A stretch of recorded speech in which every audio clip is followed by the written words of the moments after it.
नमस्कार दोस्तों, आज हमारे देश में जो भी नई टेक्नोलॉजी हमारे सामने आती है हम उसे ये समझते हैं कि किसी बाहरी देश से आई है, जैसे अमेरिका, चीन या जर्मनी जैसे देशों से आई होगी। अगर चीन की बात करें तो वहाँ की सबसे फेमस कंपनियों में से एक है Alibaba.com। और ये कंपनी क्या काम करती है, थर्ड पार्टी के थ्रू कई कंपनियों में निवेश करती है।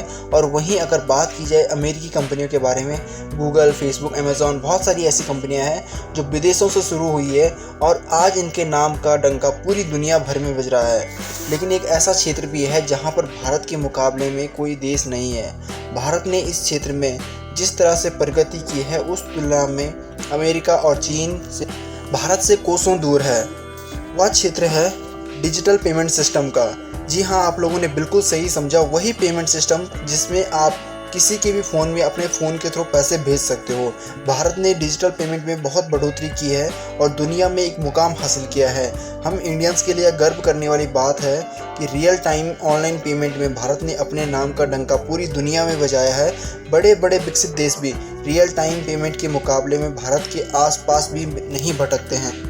दोस्तों, यहीं पर मैं आपको बताना चाहूँगा एंजल ब्रोकिंग एप्लीकेशन के बारे में, जहाँ पर आप अपना डीमेट अकाउंट फ्री में बना सकते हो और बिना किसी चार्जेस के आपको मिलता है 2000 रुपये तक के फ्री ब्रोकरेज और साथ ही साथ एक महीने के लिए फ्री में 500 से 1000 रुपये तक के नॉन फ्यूचर ऑप्शन और फ्यूचर ऑप्शन में ट्रेडिंग करने का आपको मौका मिलता है। साथ ही यहाँ पर आप अपना अकाउंट बनाकर अगर आप अपने किसी भी फ्रेंड को अपना लिंक शेयर करते हो तो यहाँ पर आपको रेफ़र के थ्रू 500 रुपीज़ पर रेफ़र आप यहाँ से अर्न कर सकते हो। पर ये ऑफ़र लिमिटेड टाइम के लिए वैलिड है। तो दोस्तों, जल्दी से जाओ डिस्क्रिप्शन में और वहाँ पर आपको एक लिंक मिलेगा, उससे लिंक से अपना अकाउंट बनाओ और अपने दोस्तों के साथ शेयर करना स्टार्ट कर दो और आज से ही पैसा कमाना शुरू कर दो। दोस्तों, चलते हैं वीडियो के टॉपिक की तरफ। एशियाई वर्ल्ड वाइड की रिपोर्ट ने बताया कि भारत ने सालाना 25.5 बिलियन ट्रांजैक्शन के साथ दुनिया में सबसे आगे है और यहाँ आंकड़ा बढ़ता ही जा रहा है। भारत के बाद दूसरे नंबर पर चीन का नाम आता है जो 15.7 बिलियन ट्रांजैक्शन करता है, जो कि भारत से काफ़ी पीछे है। यानी वो दूसरे नंबर पर तो है पर भारत और चीन के बीच में इस मामले में बहुत बड़ा डिफरेंस है। उसके बाद Korea, Thailand, Britain, Nigeria, Japan, Brazil और उसके बाद 9वें नंबर पर आता है अमेरिका। यानी वो अमेरिका जिसके वीज़ा, मास्टर कार्ड पूरी दुनिया भर में चलते हैं, आज वो भारत की तुलना में 9वें नंबर पर है इस क्षेत्र में। और सबसे लास्ट में मैक्सिको। दोस्तों, डिजिटल पेमेंट में भारत ने तगड़ी बाजी मारी है और जिस तरीके से भारत आज ऑनलाइन पेमेंट सिस्टम में बढ़ता ही जा रहा है, अमेरिका हमें कभी छू भी नहीं पाएगा। दोस्तों, क्या कारण है कि भारत ने इस क्षेत्र में बहुत प्रगति की है? ऐसी कौन सी टेक्नोलॉजी भारत ने यूज़ की है जिस वजह से हमने अमेरिका, चीन, जर्मनी जैसे जो बहुत आगे रहते हैं हर टेक्नोलॉजी के मामले में, उन देशों को तक पछाड़ दिया है? तो दोस्तों, इसका सबसे बड़ा कारण है 2016 में भारत सरकार के द्वारा लॉन्च की गई एक नई टेक्नोलॉजी और वो थी यूपीआई। यूपीआई का पूरा नाम है यूनिफाइड पेमेंट इंटरफेस।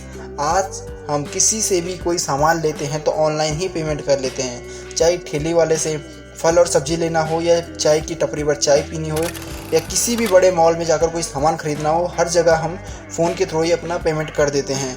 और इस यूपीआई की सबसे खास बात यह है कि इस सिस्टम में आपकी bank details, credit card detail, debit card details किसी से भी शेयर नहीं होती। इसकी सहायता से कोई भी कहीं भी किसी भी समय अपने बैंक अकाउंट की मदद से पेमेंट कर सकता है। यानी 24 घंटे 7 दिन यह पेमेंट सिस्टम आपके लिए अवेलेबल रहता है। यहाँ किसी भी प्रकार की हॉलीडे की वजह से यूपीआई काम करना बंद नहीं करता है। आप तब भी पेमेंट कर सकते हो जब बैंकों की छुट्टी रहती है। और यही कारण है कि यह टेक्नोलॉजी देखते ही देखते पूरे देश भर में फेमस हो गई। दोस्तों, आपको जानकर हैरानी होगी, अमेरिका की फेमस कंपनी गूगल, जिसका गूगल पे भारत में इतना ज़्यादा फेमस है तो इसी यूपीआई की वजह से, और बाकी कंट्रीज़ में इसका यूज़ इतना ज़्यादा नहीं किया जाता है।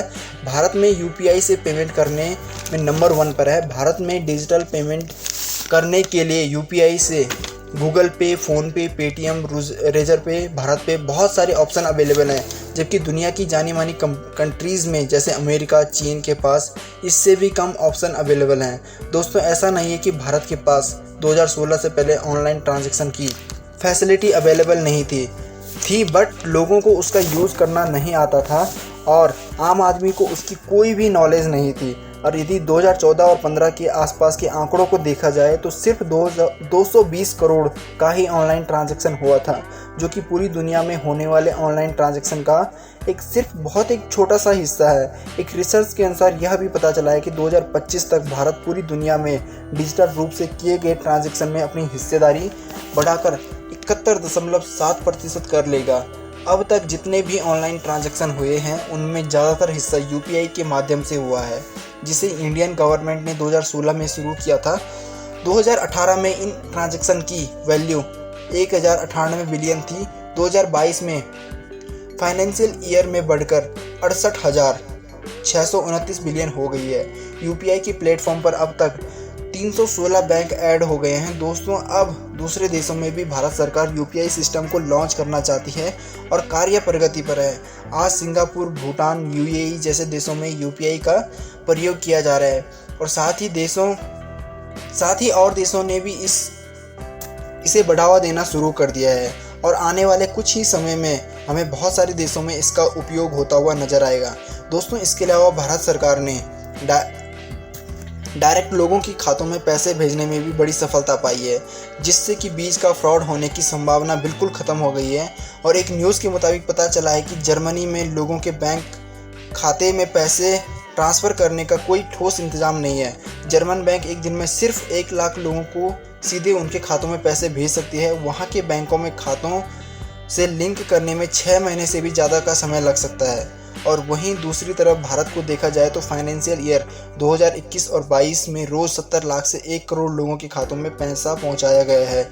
इस डिजिटल पेमेंट ट्रांजैक्शन में अमेरिका भी भारत से बहुत पीछे है। डिजिटल पेमेंट ट्रांजैक्शन से भारत में काफ़ी फ़ायदा मिला है। पहले जब कैश में ट्रांजैक्शन होता था तो टैक्स चोरी को बढ़ावा मिलता था। ज़्यादातर छोटे मोटे बिजनेसमैन कैश का सही हिसाब किताब नहीं रखते थे, या तो ये कहें कि इस वजह से टैक्स ही नहीं देते थे।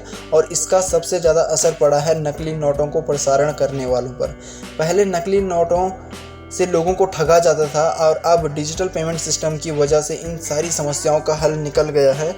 अब जितना भी ट्रांजैक्शन होता है वो सब डिजिटली होता है, जिसका सारा हिसाब किताब लेना बड़ा ही आसान है। इसलिए कोई भी कितना भी दिमाग लड़ाए तो वह अब किसी भी प्रकार का फ्रॉड नहीं कर सकता है।